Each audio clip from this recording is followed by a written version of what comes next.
Hi guys!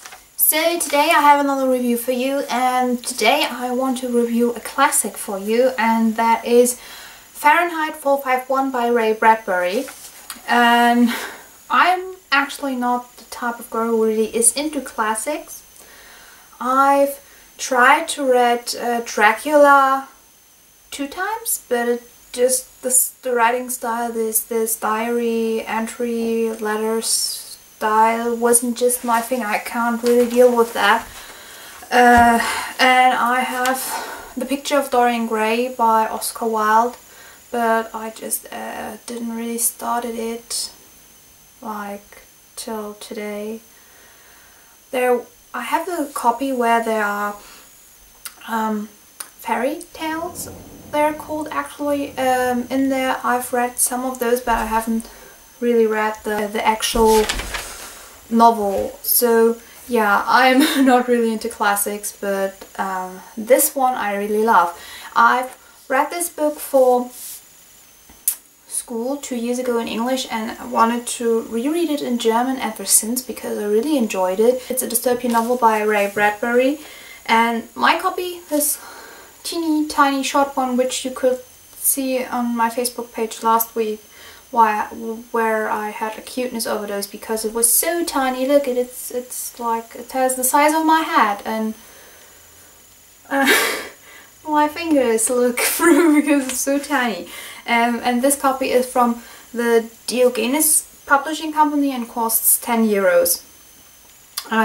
It has with the foreword and the afterword, it has 293 pages, and yeah, it's, again, some call it a sci-fi novel. I call it a dystopian novel because we had it in school as a dystopian novel, and it has definitely some characteristics of the dystopian novels. And yeah, the book is about Guy Montag, who is a firefighter, but in the world that this novel plays, firefighters don't fight fire, they actually put fires to destroy books. Really horrible scenario for all of us book lovers. And Montag meets this girl who's really strange. Her name's Clarice, and she likes to think about stuff, and she likes to experience nature, and she really talks to Montag, and he starts to realize that his world is actually shit. It is not great. It is a really sad world, and everyone is just living with their TV walls and their digital life with music in their ears, and not really interacting with each other, instead interacting with a TV wall. And he really starts to change, and what further happens in this book you have to read for yourself. It's really short, and it's really easy to read. It has a different kind of like writing style, but I really enjoyed that. I didn't enjoy it as much as I was reading it for school because it was kind of difficult for me to understand, because I'm not English is still a foreign language for me, and it's not my mother tongue, so it was kind of difficult. But this time I could enjoy his writing style so much. He was using a lot of metaphors, and he was comparing the book pages to flying pigeons, and it was really interesting. And he could create such a thrilling atmosphere with his writing style. It was really phenomenal. It is obviously a reread for me, but I still really enjoyed this book, although I think it's better reading it the first time because you don't know what happens, and because of that I couldn't connect with some of the characters as much as I did the first time. The first of the characters is Guy Montag. He is, like I said, a firefighter, and he is actually a pretty good life. He has a wife, he has a good job, he likes his job, he really actually loves his job. He loves to play with fire and to put fires and to destroy the books, and he loves his life. But then like I said, he meets Clarice, and there is a change in his thinking, and he starts to see things differently, and I really enjoyed it. And he has really a huge character development. He has a really huge character development from the start, but in the end it's even more, and he's a really relatable character, and I love to read from his perspective. Then we have Clarice, who is the strange 17-year-old girl who walks in the streets in the middle of the night and just thinks about stuff and likes to talk to people and likes to listen what people say, and she has really interested in other people, but that is strange for this world. So I really loved Clarice. I loved her the first time reading even more, because I don't know, I couldn't connect to her as much this time because I knew what was going to happen. So I don't know. I definitely saw her as Lena from the Beautiful Creature series.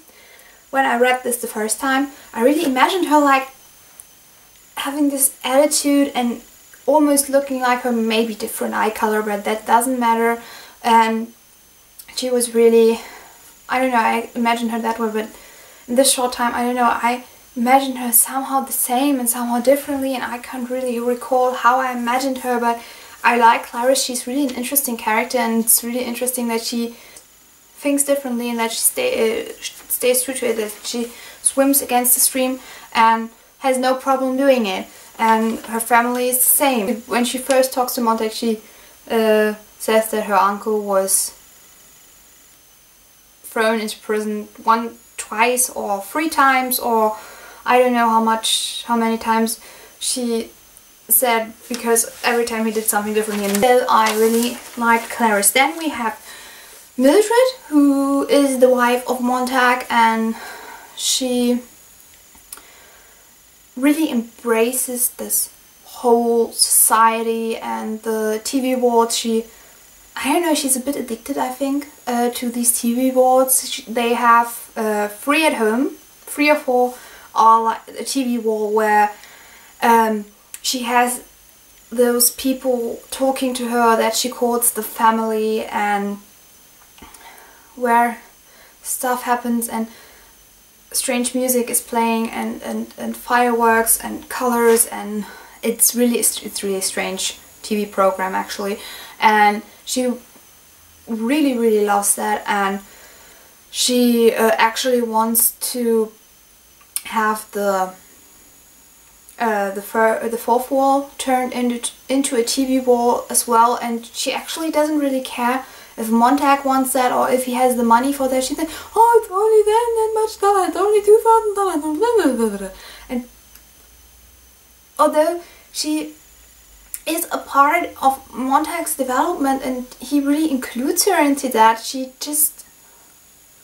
doesn't really want to, and she doesn't really open up for it, and that is really sad, because I don't know, I think she was a really stupid character most of the time, because she was really naive and blind towards the world and just was accepting everything and was really playing by the rules, and I don't know, she's really a strange character. And I liked her the one time where she really helped Montag, but then she was just really bad. Then we have Beatty, who is Montag's boss and who is the boss of the firefighters, and he's actually really well read. He quotes famous books all the time, and he was a book human once, but he changed because he thinks books can't give you anything back, and books can really turn on you, because everyone can use a book and everyone can read a book and everyone can use the quotes. So other quotes from the book you love can use against you to destroy your argument, and somehow that he couldn't deal with that, and I don't know, but he was really a strange character, and he difficult to understand actually, but yeah. And the last person I want to talk about is Faber.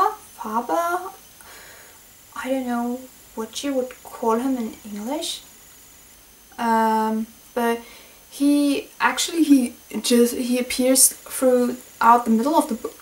He actually appears in the second part of the book. He is also a book human, and he really loves books, but he considers himself a coward, and he actually is. And Montag met him 1 year ago on a bench where he had a book, and Montag talked to him. He didn't did his job and accused him and didn't come to him and destroy his house and just burn his house down, but Faber gave him his address, and when Montag doesn't know where to turn anymore, he goes to him. And yeah, I liked Faber. He was a fine character, and he was really sweet and caring, although he, like I said, he's a bit of a coward, but he tries to overcome that, and that is really a great thing. My opinion to this book is I enjoyed this book. Obviously, I loved it. Reading it the second time, although like I said, it was better the first time, but it could throw me at times just because of the writing style. And I really love this whole world building. I mean, okay, it's a horrible world where books don't belong to a normal life, and where they are burned and your house is burned for it. I mean, I couldn't display my books like I do, that would really be sad actually, because I have books all over my room, and like on every space almost a book lying, and yeah, I love that. I mean, I love having my books around me and looking at them, and yeah, but it was really fascinating the first time reading it, and still the second time reading it, how Bradbury was really foreseeing the world. I mean, this book is 61 years old, and back then, I mean, televisions, they were existent, but they were nothing compared to the televisions that we have now, and how much TV we watch and stuff. And there he was foreshadowing it so well, that he was saying, I mean, come on, the TVs are getting bigger and bigger and bigger. TV walls are really a realistic development, that they will exist one day. And that he could see it from this teeny tiny, not important thing back then to what it is now. And that was so fascinating. That was actually one of the things that made me fall in love with dystopia. And dystopias are really one of my favorite genres actually, because I like seeing little aspects of our world being stretched and being exaggerated, and to see how a world around these exaggerated points would be. And that was really, that is the thing I love about dystopias actually, and I read a lot of them, but still this one, although it isn't the first that I read, it is like the first dystopia I read with my eyes opened, and it is my favorite dystopia. So for all of you who like dystopias, it's really a short book. Go check it out, it's really great, and Ray Bradbury has written it so well, and was really, the foreword and the afterword were really interesting. I mean, I know how this book came to existence, but reading it again in Bradbury's own words, it was really amazing. Like, the only problem I have with this book, I mean, it's cute. That's cute, right? It's so small and little and tiny, but it is so tiny. I couldn't put it anywhere because, I don't know, it's so tiny. It would just disappear in my bookshelf, come next to my other books. So I actually got a little thing where I can put it, and where it's only for this book and other teeny tiny books that I might get in the future. And I think of it as one of like a secret place, a secret treasure box, or a little shrine, and you will see that definitely when I will make my bookshelf tour, and I plan on doing this like at the end of this year, filming it and uploading it this year or at the beginning of next year, so be thrilled to watch that. And so that's it for today, guys. I hope you enjoyed my review of this book, and I hope you check it out. And yeah, that's it for today, guys. Thumbs up if you enjoyed this video, and subscribe if you want to see more, and I will see you soon with another video. Goodbye!